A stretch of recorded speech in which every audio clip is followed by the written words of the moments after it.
একটা ছবি রিলিজ হয়েছে সেই চলচ্চিত্রের জন্য আজকে আমি হ্যাঁ আজকে একটু বেশি ভালো লাগছে কারণ আজকে আমি সাজিদকে নিয়ে এসেছি।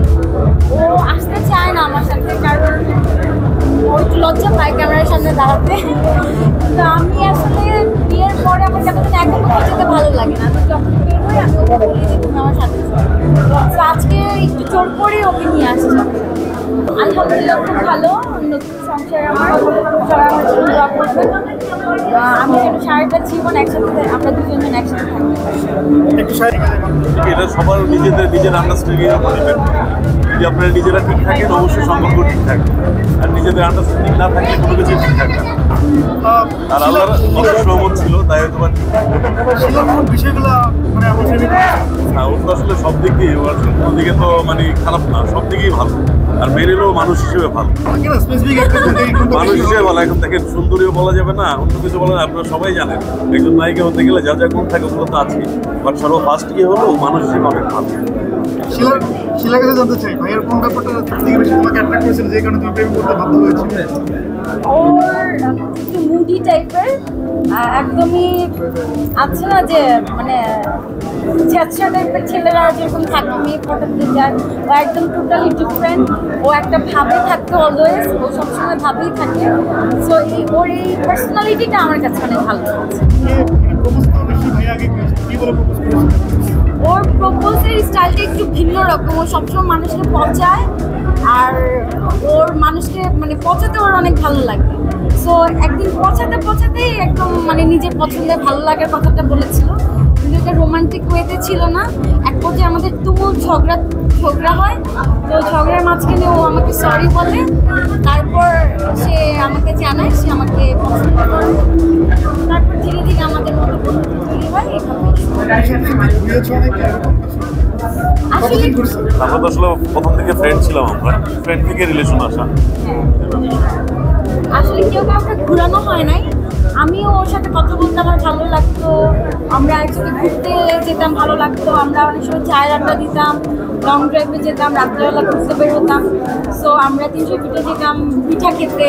সো এইভাবে ঘুরতে ঘুরতে এক পর্যায়ে ভালো লাগা, তখন আসলে ভালোবাসার কথা না কেউ কাউকে বলা হয় নাই, অটোমেটিকলি হয়ে গেছে। কিন্তু ও আমাকে পছন্দ করতে এটা জানতাম, আমারও একটা ভালো লাগা ছিল, এইভাবে কীভাবে যেন হয়ে গেল একটা গভীর সম্পর্ক। তো এক পর্যায়ে আমরা 6 বছর সম্পর্কে ছিলাম, তার মাঝখানে অনেকবার ডিসিশন নিয়েছি বিয়ে করব। আমাদের করোনার বিভিন্ন পরিস্থিতির জন্য আমাদের বিয়ে ক্যান্সেল হয়ে যায়, তারপর পারিবারিক অনেক ব্যাপার ছিল, তারপর 6 বছর ফ্যামিলির সাথে যুদ্ধ করতে করতে এক পর্যায়ে ফ্যামিলি রাজি করাই, তারপর বিয়ের সিদ্ধান্ত। আচ্ছা, 6 বছরের প্রেম তার মানে লম্বা সময়। তো আমার যতদূর মনে পড়ে এর মাধ্যমে অনেকবার তোমার ইন্টারভিউ আমরা করেছি, সেই জায়গায় রিলেশনশিপ সেটা তুমি যেহেতু বারবারই সিঙ্গেল দাবি করেছো, এই লুকোচুরিটা কেমন ছিল? আসলে নায়িকারা কখনো বলে না যে আমি সিঙ্গেল, এটা বলতে চায় না, কারণ আমাদের একটা দর্শক ভক্ত আছে। আমার মনে হয় যে রিলেশনশিপকে আমরা ভ্যালু না দিয়ে আমরা আজীবনের যে রিলেশন এটাকে আমরা ভ্যালু করি। সো আমি সবসময় চেয়েছি যে শরীয়ত মোতাবেক আমি সবার সামনে ওকে আনবো, এজন্যই আমি গোপন রেখেছি, সবাইকে বলেছি আমি সিঙ্গেল। কিন্তু আমার যারা সাংবাদিক বন্ধুরা ছিল অনেকেই জানতো যে আমি রিলেশনশিপে আছি, কিন্তু ক্যামেরার সামনে আমার মনে হয় না যে নিজেদের ব্যক্তিগত জিনিস প্রকাশ করা উচিত। আলহামদুলিল্লাহ খুব ভালো, শ্বশুরবাড়ি আমি অনেক আদর পেয়েছি, বিশেষ করে আমার শাশুড়ি মাশাআল্লাহ অনেক ভালো। একদমই মনে হয় না যে আমি ছেলের বউ, একদম নিজের মেয়ের মতো করে আমাকে অনেক ভালোবাসে। আমি আসলে জানি না, আমি প্রথম আপনার কাছে আসলে আমি কিছুদিন ধরে একদমই দেশের বাইরে, আপনারা সবাই জানেন আমি মালয়েশিয়া সিঙ্গাপুরে আমার হাজব্যান্ডকে নিয়ে ঘুরতে গিয়েছি। তো আমি সোশ্যাল মিডিয়া অনেক গুজব অনেক কিছু আমি কানে নিই, তো আমি বলতে পারবো না। এটা সম্পূর্ণটাই অমানবিক। আপনারা যখন দেখবেন যে একটা মানুষ বিপদে পড়েছে, পারলে আপনারা ফ্রিতে মানুষকে সার্ভিস দেন, এগুলো তো মানে একটা মানে ব্যবসায়ী একটা মাইন্ড হয়ে গেল না ভাই। মানুষের জীবনটা কখনো ব্যবসা নিয়ে নয়, আমরাও তো মানুষ, ওরা তো আমাদের রক্ত মাংস আছে। তো এই মানবিক দিকগুলো তো মানুষের চিন্তা করা উচিত। এখন এই যে স্কুলের যে ঘটনাটা ঘটেছে, তখন শিক্ষা ভাড়া যদি আরো বেড়ে যায়, আমরা বিপদে পড়তে যে একটা মানুষকে আপনারা উচিত ফ্রিতে হসপিটালে নিয়ে যাওয়া, সেখানে আপনার টাকা দাবি করে, কিন্তু মানুষের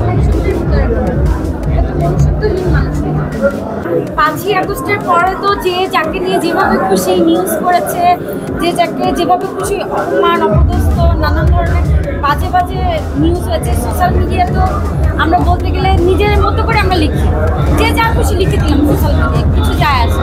তো এগুলো খুবই খারাপ, আপনারা না জেনে বুঝে আজেগরা নিউজ করেন না, এগুলো মানুষের সম্মানহানি হয়। আমি নিজেও এরকম পরিস্থিতিতে পড়েছি, আমারও অনেকবার সম্মানহানি হয়েছে। আলহামদুলিল্লাহ, সত্যের জয় সবসময় হয়। আমি আমার জায়গা থেকে স্ট্রং আছি। সো এই তো আমি যুদ্ধ করেই পথ চলছি।